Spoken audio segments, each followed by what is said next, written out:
സീനായി മലയിൽ വെച്ച് മൂശ ദീർഘദർശി എരിതിയിലെരിയാതെ നിൽക്കുന്നതായി ദർശിച്ച മുൾപടർപ്പ്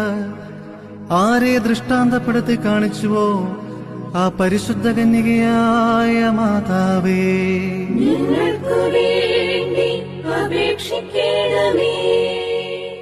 ഭൂസ്വർഗം പേറുന്നോനെ മറിയാമുതരേ കൈക്കൊണ്ട് കാലത്തികവിൽ ബേതലഹേം